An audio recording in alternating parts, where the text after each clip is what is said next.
Think the housing crash is overblown? Not in these states. Prices are wobbling, buyers are vanishing, and warning signs are flashing red.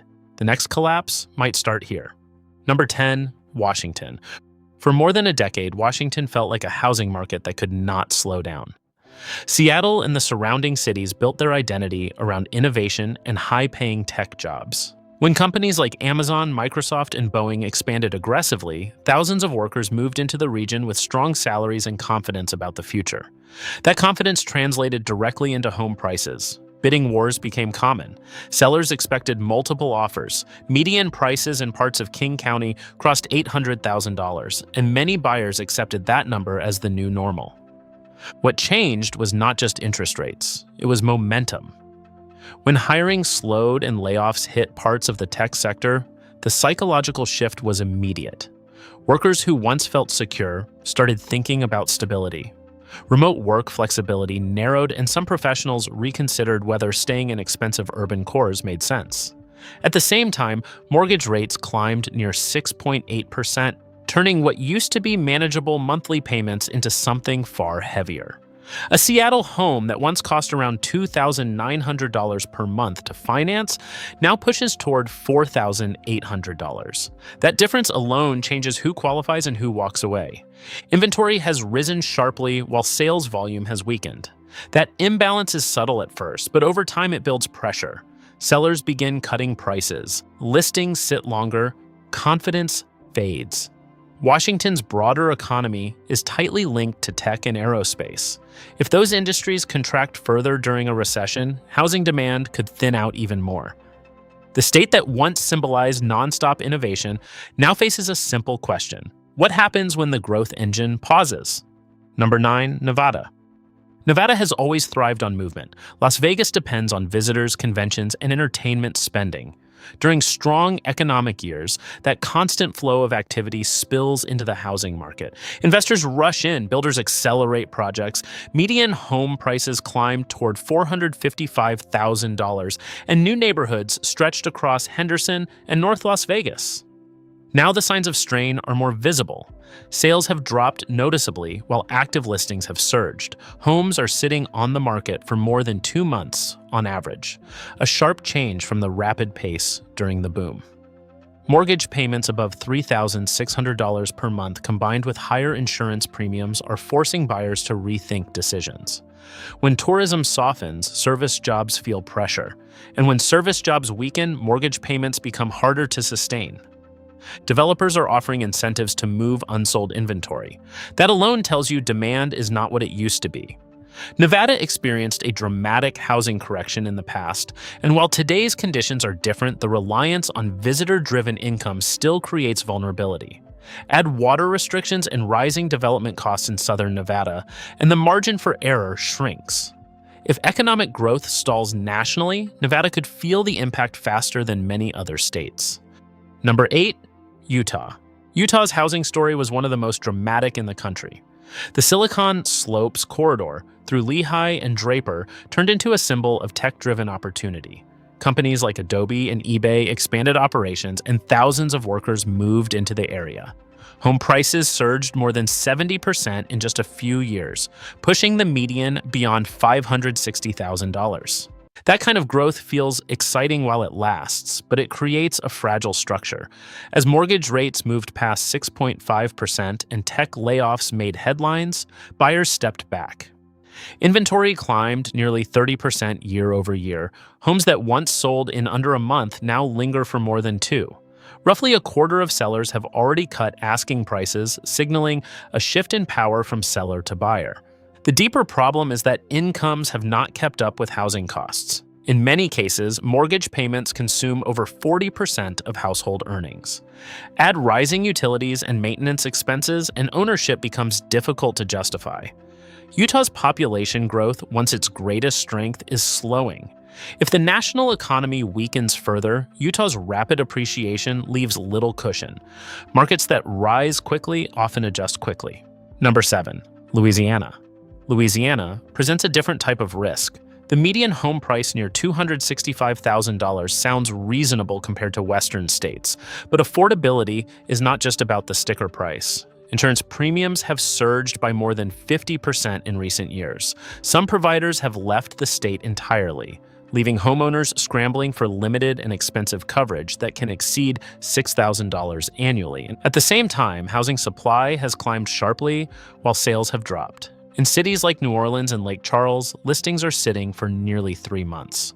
Almost 30% of sellers have reduced prices, yet buyers remain cautious. Maintenance costs have also jumped significantly due to humidity, heat, and storm-related wear on properties. Louisiana's economy leans heavily on oil, gas, and shipping, industries that face volatility and structural change.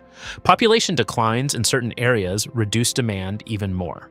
When you combine rising insurance costs, higher maintenance expenses, and economic uncertainty, even moderately priced homes can feel unsustainable. Louisiana's housing challenge is not about flashy price spikes. It is about cumulative pressure that builds slowly and steadily. Number 6, Arizona. Arizona benefited enormously from migration during the pandemic years. Buyers from California moved to Phoenix, Scottsdale, and Tucson, seeking lower prices and more space. The median price reached around $435,000, and for a while, that seemed like a bargain compared to coastal markets. Now the equation looks different. Inventory has increased by roughly 25%, and price reductions are becoming common. Mortgage payments exceeding $3,200, combined with summer utility bills averaging over $400 per month, stretch budgets thin. Water concerns and rising insurance costs related to wildfire risk add another layer of uncertainty. Arizona's growth model depends heavily on steady population inflows. When that stream slows, supply can quickly outpace demand. Retirees and remote workers who once drove competition are becoming more selective. Construction projects in some suburbs are stalling as developers reassess demand. If the broader economy softens, Arizona's housing market could cool faster than many expect. If you're finding this breakdown helpful, take a moment to subscribe so you don't miss what's coming next. Number 5, Colorado. Colorado's appeal has always combined lifestyle and opportunity. Denver, Boulder, and resort areas like Aspen attracted high-income buyers willing to pay for mountain views and outdoor access. Median home prices climbed toward $580,000, and monthly payments rose nearly 70% in a short span. Now, inventory is up more than 30% year over year. High-end homes are lingering on the market, especially in resort towns where multi-million-dollar listings once moved quickly. Construction of upscale properties has slowed sharply as demand cools. When luxury buyers pause, ripple effects move through construction, real estate services, and tourism-related industries. Tourism contributes billions annually to Colorado's economy, but wildfires and unpredictable snowfall create uncertainty. Agricultural regions face water shortages that complicate long-term development. Property taxes and utilities continue climbing. Rental vacancies have increased as well, signaling that demand may not be as tight as before. Colorado's market is not collapsing overnight, but the pace of change suggests gravity is firmly back in control. Number 4, Hawaii. Hawaii's housing market operates in a unique environment, but it is not immune to economic forces. Median home prices near $875,000 compared to average household incomes under $90,000 create one of the widest affordability gaps in the country. A price-to-income ratio near 10-to-1 is extremely difficult to sustain over time. Tourism drives much of Hawaii's economy. When visitor numbers decline due to global slowdowns or rising travel costs, housing demand feels it. Short-term rentals that once generated steady returns are sitting vacant longer. Insurance premiums have risen significantly in coastal areas, adding thousands of dollars per year to ownership costs. Geographic isolation increases expenses for building materials, repairs, food, and fuel. Maintenance costs have risen sharply. On islands like Maui and Oahu, luxury condos that once sparked bidding wars now sit on the market for months. Some residents are leaving in search of lower costs on the mainland, while absentee ownership increases. Hawaii's market depends heavily on external economic health. If global conditions weaken further, the adjustment could accelerate. Number 3, California. California remains one of the largest and most influential housing markets in the nation. Median prices around $760,000 against average incomes near $91,000 create a substantial affordability gap. In cities like Los Angeles and San Diego, monthly mortgage payments above $5,000 lock out many potential buyers. More than 30% of listings in some regions have seen price cuts. Homes are sitting longer, and inventory is building. Insurance challenges in wildfire-prone areas complicate transactions and add uncertainty. Rental prices near $2,900 per month in Los Angeles leave little breathing room for households. Corporate relocations add another dimension. Companies such as Tesla, Oracle, and Chevron have expanded operations elsewhere, reflecting cost considerations. California still has enormous economic strength, but housing costs built around top-tier earners create vulnerability if job growth slows.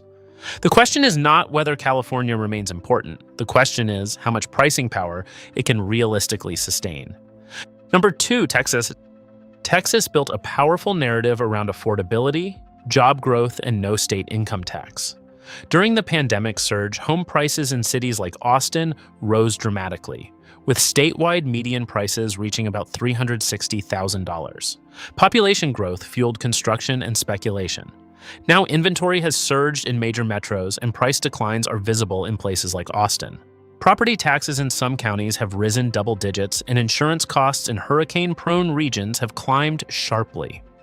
Monthly payments above $3,400 in larger cities challenge middle-class budgets.